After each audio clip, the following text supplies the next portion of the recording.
जैसा कि आप देख रहे हैं, इस समय मैं साया जीवन में हूँ और यहाँ पर वेद मूर्ति तपोनिष्ठ पंडित श्री राम शर्मा आचार्य जी का गायत्री महायज्ञ का प्रोग्राम हो रहा है आज। तो इनके बारे में मैं आप थोड़ा सा अपना परिचय देंगे, फिर अपने प्रोग्राम के बारे में बताएंगे कि आपका क्या उद्देश्य है। आजकल जैसे धर्म का प्रचार बहुत सारी चीज़ें चल रही हैं, विरोध भी बहुत हो रहा है। आप देख रहे होंगे आजकल धीरेन्द्र शास्त्री जी महाराज के बारे में। तो धर्म से जुड़े हुए लोग हैं, ज़्यादातर लोग केवल आप देखिए केवल क्या होता है, केवल हिंदू धर्म के ऊपर सारे लोग आक्षेप लगाते हैं, बाकी धर्मों के ऊपर कोई नहीं बोलता। खैर वो अलग बात है, लेकिन मैं आज के बारे में आपसे जानना चाहूँगा कि आप क्या कहना चाहेंगे। सर पहले आप अपना परिचय दें, फिर उसके बाद फिर आप। जी, मैं रजनीश अस्था, मेरा नाम रजनीश अस्था है और मैं यहाँ फर्स्ट एवेन्यू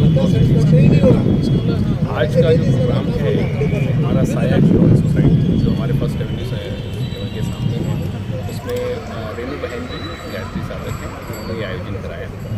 हम लोग सब गायत्री परिवार एक परिवार के रूप में कार्य करते हैं और हम लोगों का जो गायत्री परिवार शांति कुंज हरिद्वार जो हमारे गुरु जी हैं पंडित श्री राम शर्मा आचार्य जी ने जो मिशन शुरू किया और करीब आज से 100 वर्ष पूर्व एक अखंड ज्योति उन्होंने जलाई थी, मथुरा तपोभूमि है उनकी, और उस अखंड ज्योति आज 1926 से वो शांति कुंज हरिद्वार में वो स्थापित है और उसके बाद से कंटिन्यू ये हमारा मिशन चल रहा है।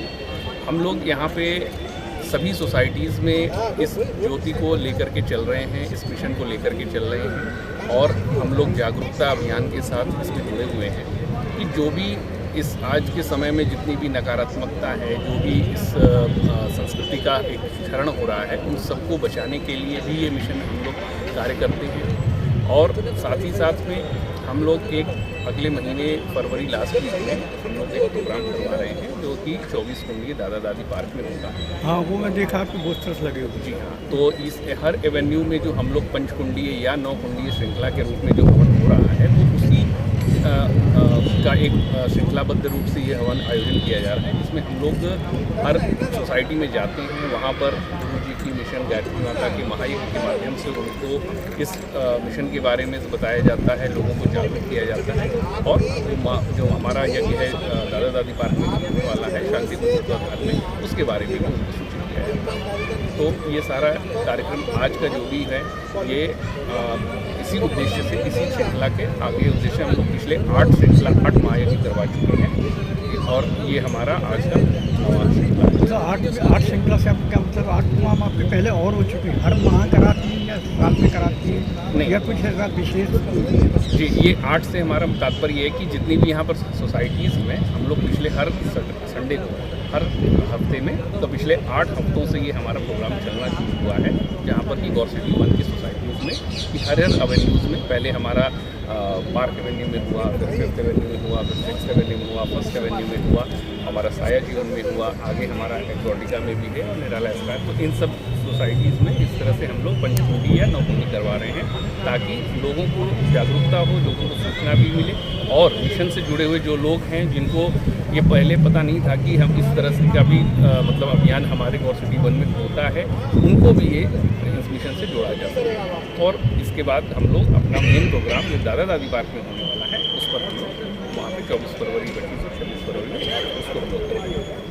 थोड़ा सा गायत्री महायज्ञ के बारे में बताइए, जो आप लोग कराते हैं, इसका क्या उद्देश्य होता है और किस तरीके से कराया जाता है और क्या इसके पीछे धारणा होती है? जी हाँ, देखिए गायत्री एक सद्बुद्धि का प्रतीक कही जाती है और जो यज्ञ है वो सत्कर्म का प्रतीक पाया जाता है। तो हमारे परम पूज्य गुरुदेव जी ने ये बताया है कि जब भी आप किसी कार्य को करने के लिए या अपने जीवन को उत्कृष्ट बनाने के लिए करते हैं तो आपको ये 2 चीज़ें बहुत ज़रूरी होती हैं, एक सद्बुद्धि का और एक सत्कर्म का। तो हमारे इस पूरे मिशन का उद्देश्य इसी चीज़ को जागरूक करना समाज में कि उनके बीच में एक सद्बुद्धि और सत्कर्म का आए ताकि हम लोग अपनी संस्कृति की रक्षा कर सकें। और हमारे परम पूज्य गुरुदेव जी ने इससे रिलेटेड कम से कम 3200 किताबों में अपने विचारबद्ध किए हैं।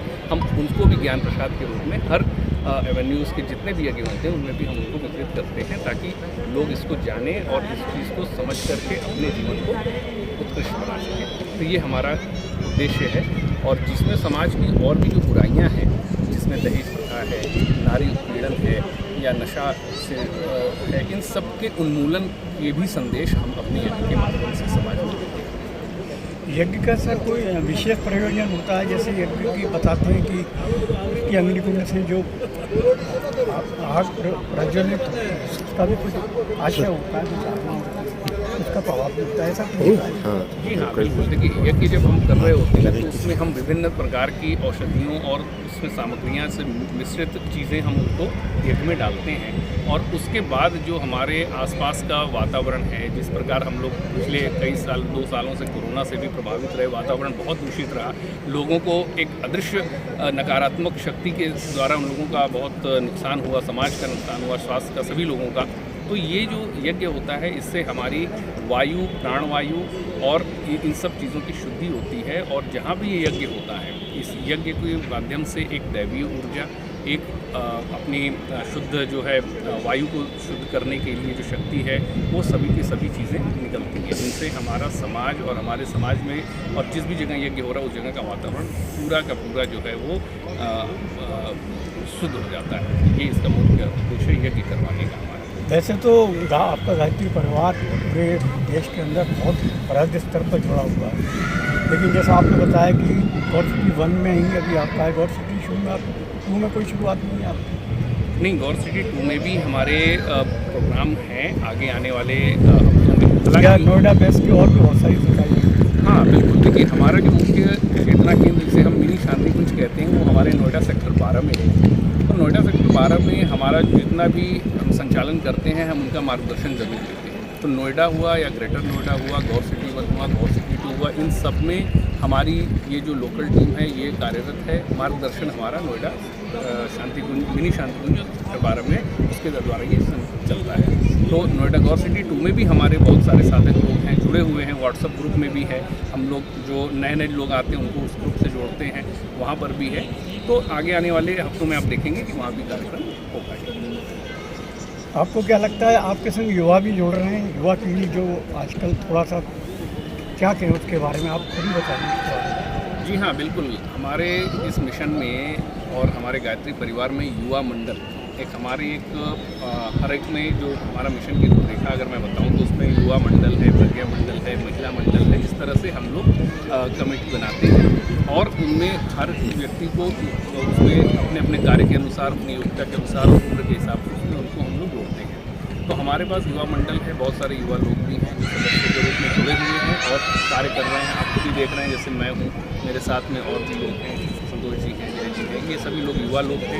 हमारी बहन है, ये सभी लोग आपकी गौर सिटी के कोई 6th एवेन्यू, कोई 5th एवेन्यू से, कोई 1st एवेन्यू से जुड़े हुए हैं और बहुत सारे लोग भी जुड़े हुए हैं, जिससे ये कार्यक्रम हम लोग आगे लेके चल रहे हैं। और युवाओं के लिए एक संदेश ये है कि आज के समय में आपके माध्यम से मैं ये कहना चाहूँगा कि समाज में युवाओं को और ख़ास तौर से हम अपने बच्चों को जितना से ज़्यादा इस यज्ञ में या इस मिशन में लेके आएँ, ये बहुत ज़रूरी है।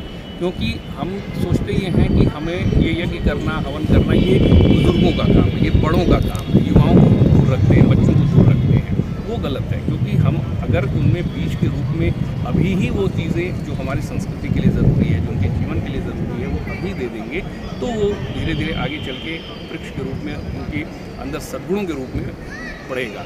अगर हम ये सोचेंगे कि वो बहुत बाद में जा कर के इस चीज़ से जुड़ें, तो उनके पहले के संस्कार जो उन्होंने नहीं मिल पाया, जो उनकी उम्र में मिलना चाहिए था, वो उनको नई चीज़ें, इस अच्छी चीज़ों को करने से रोकेगा। और आप देख रहे हैं कि युवा पीढ़ी आज के समय में जिस तरह से उनका रुझान है, वो बहुत ज़्यादा अलग अलग चलचित्रों में, गलत मूवीज़ में, गलत संगत में पढ़ करके नशा में, इनमें ज़्यादा वो इन्वॉल्व हो जाते हैं। क्योंकि हम लोग उनको, इसीलिए हमारा संदेश है कि युवा इससे जुड़ें, अपनी कुरीतियाँ छोड़ें, अपनी बुराइयाँ छोड़ें और बच्चे भी इसमें आएँ, ताकि उनमें भी ये सद्भावना और सद्गुण जो है वो पैदा हो सके। ये आप लोगों का प्रयास भी तो रहता होगा कि आप ज़्यादा से ज़्यादा युवा पीढ़ी को जोड़ने की कोशिश करें। ऐसा नहीं है, थोड़ा सा दरक भ्रमित है, लेकिन जैसे मैं लगातार रिपोर्टिंग आजकल करता रहता हूँ कि देख रहा हूँ, ऐसा बात नहीं है।